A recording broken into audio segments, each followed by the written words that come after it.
Hello, welcome back to my channel. तो आज मैं वीडियो लाई हूँ, जैसे कि हमारा एग्ज़ाम सीज़न चल रहा है तो मैं लाई हूँ ये वाली वीडियो जो है वो है 10th एंड 12th बोर्ड्स के लिए। ठीक है, आई डोंट नो कि मैं कुछ हेल्प कर पाऊँगी, अभी नहीं कर पाऊँगी, बट मैं अपनी तरफ से पूरी कोशिश करूँगी ये बताने की कि how to score good marks, even अगर तुमने अभी तक पढ़ाई नहीं की हुई है ना। एंड अगर मैं अपनी चीज़ बताऊँ तुम लोगों को, क्योंकि तुम लोगों को इतनी एनजाइटी हो रही होगी, इतना स्ट्रेस होगा कि कैसे होगी एग्ज़ाम की तैयारी, हमने तो कुछ भी नहीं पढ़ा हुआ अभी तक। तो तुमको पता है मैं अपने 12 बोर्ड्स में, पहली बात तो मैं कोरोना बैच में हूँ, मैंने अपनी 10th के बोर्ड नहीं दिए हुए, बट स्टिल मैंने सब चीज़ की तैयारी की हुई थी 10th में, है ना, सब सब्जेक्ट की। लेकिन इन 12th मैं दिसंबर में 15 दिन के लिए शादी में गई हुई थी, अनदर स्टेट। ठीक है, एंड फिर हम लोगों के एक्सटर्नल प्रैक्टिकल्स हुए थे। ठीक है, फिर देन हम लोगों के फेयरवेल थी, उस एक्साइटमेंट में हम नहीं पढ़ पाए थे फरवरी तक। मेरे को लगता है कि 6 फरवरी में हमारी फेयरवेल हुई थी 12th बोर्ड्स की। एंड हमने तब तक कुछ भी नहीं पढ़ा था, वही हमको कुछ नहीं आता था, और मैं कॉमर्स बैकग्राउंड से हूँ तो मुझे हमें नहीं पता था कि हम अपनी कैसे करेंगे बिजनेस अकाउंट्स, ऐसे थोड़ा बहुत तो सबको ही पता रहता है कि मतलब थोड़ा बेस तो रहता ही है। अब मान लो कि तुम्हारा बेस भी कंप्लीट नहीं है, तो हम ये वीडियो है ये उसी के ऊपर है कि अगर तुमने 10th के लिए या फिर तुम्हारा 12th बोर्ड है और तुमने अभी तक कुछ नहीं पढ़ा है तो still you score good marks in your 12th and 10th board, वो मैं बताऊंगी। आई डोंट नो ये परफेक्ट है या नहीं है, तुम्हारे लिए वर्क करेगा नहीं करेगा, बट मेरे लिए वो बहुत वर्क करता है। इवन जैसे अभी मैं कॉलेज स्टूडेंट हूँ, एंड जितना तुम्हारा भी सिलेबस एक सब्जेक्ट का होता है उतना हम सिलेबस अभी एक दिन में पढ़ लेते हैं और कर एग्ज़ाम दे के आ जाते हैं कि लाइक हम वन नाइट स्टडी कर लेंगे एंड हमारा हो जाएगा। एंड उतना ही सिलेबस है, इवन बहुत ज़्यादा सिलेबस होता है जो हम एक मतलब में इतनी प्रैक्टिस हो गई है कि हमें पता चल गया कि अच्छा अच्छा ये टॉपिक है, हम कर लेंगे, ये इतना ज़्यादा ईजी हो गया है। तो तुम इतना ज़्यादा स्ट्रेस मत लो कि हाँ कैसे होगा, हमने तब अभी तक कुछ भी नहीं किया हुआ। कोई बात नहीं, अगर तुम लेट नहीं हो, तुम बस तुम एक कदम दूर हो, अगर तुमने वो स्टेप ले लिया जो तुमने अभी तक नहीं लिया है, एंड तुम अपने अंदर वो लेके आ गए कि मुझे अच्छे मार्क्स लाने हैं, क्योंकि पास तो तुम हो जाओगे, एक घंटा पहले सॉरी एक दिन पहले पढ़ के भी हो जाओगे पास, तो तुमको पता है कि मैं एक दिन पढ़ लूँगा तो मेरा हो जाएगा। लेकिन अगर तुमको अच्छे स्कोर करना है जो तुम्हारे फ्यूचर में भी काम आएगा, थोड़ा बहुत काम आता है, मैं ये नहीं कह रही हूँ काम नहीं आता, भाई काम आता है, हर चीज़ काम आती है। ठीक है, तो अगर तुम्हें लगता है कि तुम अच्छा स्कोर कर सकते हो, तो जो मैंने अपनी स्ट्रैटेजी थी मेरी, मैंने अपने हमारा 10th बोर्ड नहीं हुआ था, बट स्टिल मेरे को मार्क्स जो मिले थे वो 94% थी 10th में, एंड 12th में आई स्कोर्ड 89%, और मैं कॉमर्स बैकग्राउंड से हूँ, एंड टॉप 5 सब्जेक्ट के मेरे 89 मार्क्स थे, and I score the same 89% in accountancy, and highest scoring मेरी इकोनॉमिक्स की थी 92 आई थिंक, हाँ, out of 100। And economics is my favourite subject. And अगर तुम्हें कोई अलग से उस पर टिप चाहिए होगा कि इकोनॉमिक्स की कैसे तैयारी करनी है, तो प्लीज़ कमेंट डाउन के बैक टू आवर स्ट्रैटेजी। हाँ, तो सबसे पहले अगर मैं एग्ज़ाम के लिए नहीं पढ़ी हूँ, लेट्स से कि मेरा सेमेस्टर एग्ज़ाम है, एक्सटर्नल एग्ज़ाम्स हैं, एंड मैं बिल्कुल भी नहीं पढ़ी हूँ, तो मैं क्या करती हूँ ना, जिस दिन डेट शीट आई तो मैं क्या करती हूँ कि मैं वन शॉट देखना स्टार्ट कर देती हूँ। मतलब एटलीस्ट मेरे जो कॉन्सेप्ट हैं, जो मेरी बेसिक है जो उन सब्जेक्ट्स का, एटलीस्ट वो तो क्लियर हो जाए, कि ऐसा ना हो कि कोई क्वेश्चन आए एंड मैं ब्लैंक हो जाऊँ, एटलीस्ट मुझे उसकी एक लाइन एक वर्ड तो पता हो उससे रिलेटेड। तो सबसे पहले जो बेस्ट चीज़ होती है ना तुम्हारे लिए, एंड इवन तुम्हारे पास अभी बहुत टाइम है, मैंने डेट शीट देखी, शायद तुम्हारे 16-17 फरवरी से एग्ज़ाम स्टार्ट हैं, तो अभी आज जैसे 16 जनवरी है, ठीक है, तो अभी तुम्हारे पास कुल मिला के अगर हम माने तो 20 दिन तो हैं ही अच्छे से। अगर तुम सारे सब्जेक्ट के वन शॉट भी देख लोगे ना, एंड मैं सजेस्ट करूँगी 10 बोर्ड्स के लिए कि तुम क्या कहते हैं, जो भी तुम्हारे एसएसटी वाले सब्जेक्ट्स हैं, रजत सर की वीडियो देखना 2 साल पहले की, या अभी हाल ही में जो सर ने डाली हुई होगी वो पढ़ी होगी उसमें, एंड सर ने बहुत अच्छे से समझाया हुआ है, एंड मेरे को ऐसा लगता है कि सर ने बहुत ज़्यादा हेल्प की है हमारी।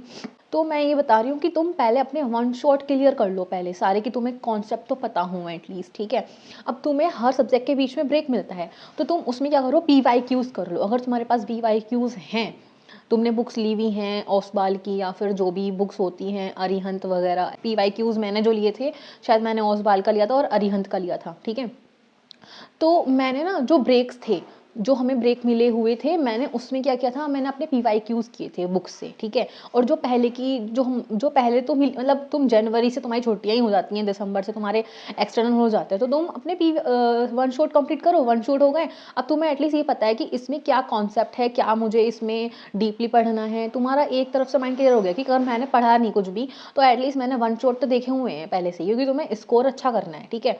अब तुमने वन शॉट देख लिए, अब तुम्हें क्या करना है कि तुम PYQs खरीद लो, ठीक है। और ख़रीदे नहीं है तो तुम अपने वेबसाइट से निकाल लो, है ना, या फिर किसी सीनियर से मांग लो कि तुम्हारे पास अपने ईयर वाले PYQs हैं क्या, तुम अपने वाले दे दो PYQs। और अपने जो तुमने मेनली जो NCERTs के इंपॉर्टेंट क्वेश्चंस होते हैं वो उसमें मेंशन होने चाहिए, मतलब उसमें लिखा होना चाहिए जो तुम्हारे पास PYQs बुक हैं उसमें मेंशन होना चाहिए इंपॉर्टेंट NCERTs क्वेश्चंस, ठीक है। उससे बहुत ज़्यादा हेल्प मिल जाती है।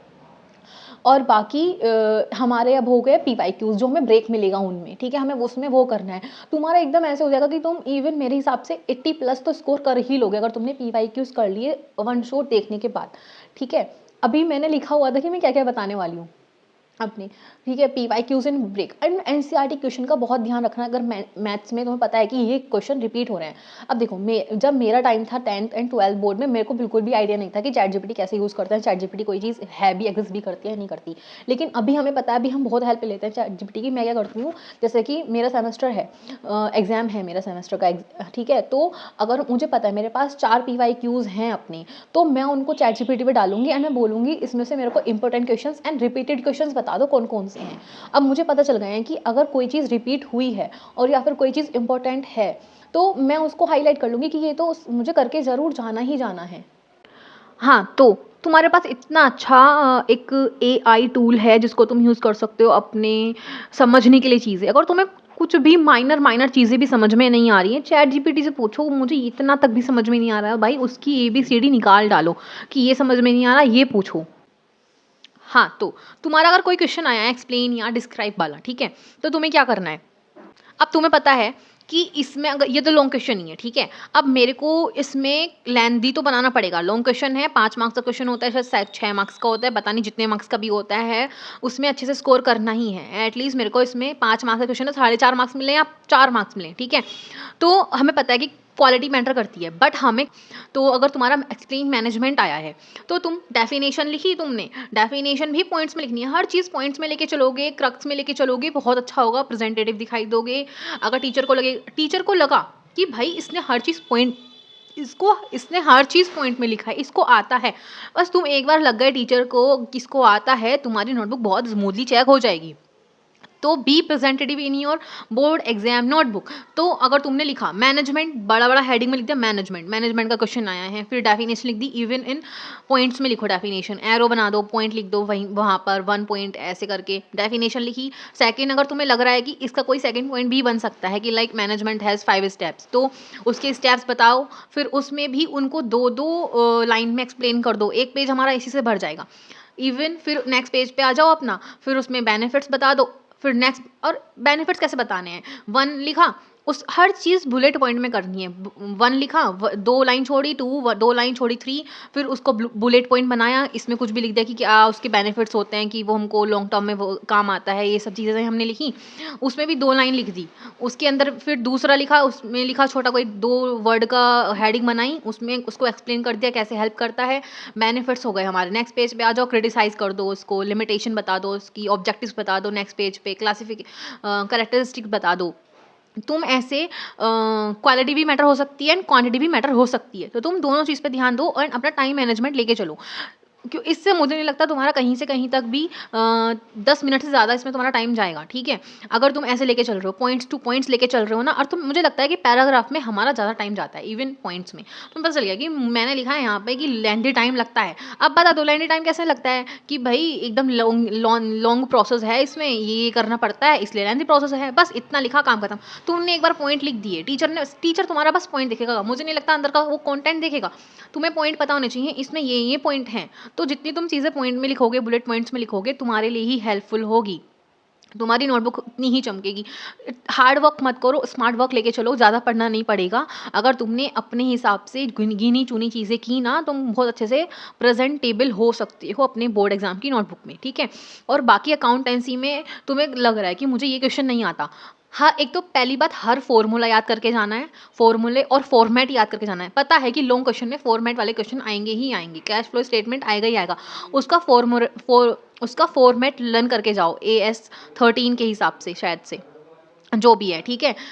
तो उसका तुमने फॉर्मेट लर्न किया, तो अब उसका फॉर्मेट तुमने लर्न कर लिया। अब तुम्हें नहीं आता क्वेश्चन, तुमने फॉर्मेट उतारा, छोड़ दिया, काम खत्म। लेकिन तुम अच्छे से डिटेल्ड में उसका फॉर्मेट जो है लर्न करके जाओ। टीचर को लगे इसने एटलीस्ट फॉर्मेट तो बनाया। अगर 5 मार्क्स का क्वेश्चन है तो मुझे लगता है 2 या 2.5 मार्क्स आराम से मिलेंगे फॉर्मेट के, ठीक है। क्योंकि फॉर्मेट लर्न करना इट्स बिग डील, ठीक है। अब हमारे फॉर्मेट और फॉर्मूले हो गए अकाउंटेंसी में। अब हमारा आया है चार्ट फ्लो। बिजनेस में हर एक, मेरे जो बुक थी, हर एक चैप्टर के बाद उसमें चार्ट फ्लो दिया होता था कि या फिर ठीक है, उसमें ये होता है कि फ्लो चार्ट या चार्ट फ्लो जो भी होता है, उसमें ये दिया हुआ होता था कि लाइक लाइन वाइज बना दी कि मैनेजमेंट कितने पार्ट होते हैं, मैनेजमेंट उसके उसके भी इतने पार्ट होते हैं, ऐसे डिवाइड कर दिया।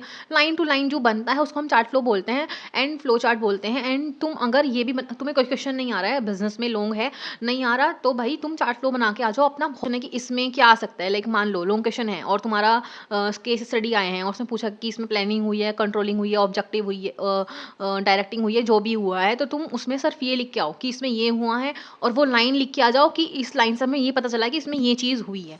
तुम ज़्यादा लेंथी क्वेश्चन मत करो। अगर जिसमें पूछा गया, जितना पूछा गया उतना ही बोलो। एक्सप्लेनेशन में तुम्हें एक्सप्लेन करना है, लेकिन अगर उसमें पूछा गया कि इसमें क्या चीज़ है, उतना ही लिख के आओ। उसको अंडरलाइन करके दिखा दो कि इसमें इसकी वजह से मुझे ये पता चला है। और बाकी इको में डायग्राम बनाना बहुत ज़रूरी है। और मतलब मैं अपना बता देती हूँ कि डायग्राम मैं क्यों बोल रही हूँ। मेरे इकोनॉमिक्स के एग्जाम में जो हुआ था, मुझे लास्ट क्वेश्चन में, लॉन्ग क्वेश्चन में नहीं आ रहा था कि मुझे क्या लिखना है इसमें, लेकिन मैं डायग्राम सारे पढ़ के गई थी कि किस में क्या डायग्राम बन सकता है। अगर प्राइस हाई होंगे, सप्लाई है, डिमांड है, वॉट जो भी था, तो उसमें क्या क्या डायग्राम बन सकते हैं। शायद मैं 3 पेज पे डायग्राम बना के आई थी। 6 7 8 9 जितने भी डायग्राम बन सकते थे उसमें, जितनी भी कंडीशंस यूज़ हो सकती थी उतनी कंडीशंस यूज़ करके आई थी मैं, एंड सारे डायग्राम बना के आई थी। तो तुम ये मत सोचना कि मुझे वाला क्वेश्चन नहीं आता, मैं कैसे लिखूंगी। इवन मैं तो एक्सप्लेन करके भी नहीं आई थी उन डायग्राम्स को, सिर्फ डायग्राम बना के आ गई, इनको डिनोट करके आ गई, PDS वगैरह जो भी थे, प्राइस सप्लाई डिमांड जो भी था, डायग्राम बना के आई, हो गया मेरा काम। मैं उनको एक्सप्लेन करके भी नहीं आई थी, ठीक है। और तुमको एक्सप्लेन कर सकते हो तो तुम कर देना, अगर तुम्हारे पास टाइम होगा तो। लेकिन ये वाली चीज़ें ज़रूर ध्यान रखना। तो ऐसे ही तुम्हारा हो जाएगा और ज़्यादा हेडेक लेने की ज़रूरत नहीं है। अगर अभी से स्टार्ट करोगे ना करना, मैं तुम्हें बता तो रही हूँ, हमने तो 6 फरवरी के बाद से स्टार्ट किया था अपना सेल्फ स्टडी करनी। तो तुम अभी से स्टार्ट कर दोगे, तुम एक अच्छा स्कोर कर सकते हो। एक मतलब तुम 90 प्लस में भी जा सकते हो अगर तुमने अच्छे से डीपली पढ़ लिया, BYQs कर लिए बहुत सारे, ठीक है। और तुम्हें पास होना, तो तुम पास तो वैसे भी हो जाओगे, ठीक है।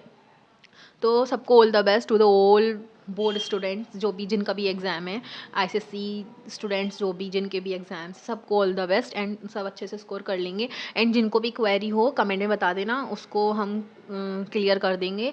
और होप सो मैं इससे कुछ हेल्प मिली हो, और ज़्यादा एग्जाजरेट कर दिया होगा तो सॉरी। एंड जैसे तुमको लगता है कि हम कर सकते हैं, तुम वैसे करना। अगर ये अच्छा लगा हो कि हाँ हम ऐसे ऐसे भी कर सकते हैं, इसको फॉलो कर सकते हैं इस वाले रूटीन को, तो प्लीज़ इसको लेके चलना, कंसिडर ज़रूर करना। क्योंकि मैंने तो ऐसे ही मेरी स्ट्रैटेजी जैसे मैंने की थी, और यही मेरी स्ट्रैटेजी थी to scoring good marks in my boards exam. And अभी भी मेरी इवन यही होती है सेमेस्टर एग्जाम्स में भी, कि मैं ऐसे ही अपनी एग्ज़ाम की तैयारी करती हूँ। मैं, मेरे से बिल्कुल भी नहीं होता हार्ड वर्क, मैं हमेशा स्मार्ट वर्क लेके चलती हूँ। तो होप सो तुम भी यही फॉलो करो। And thank you so much, bye bye, all the best.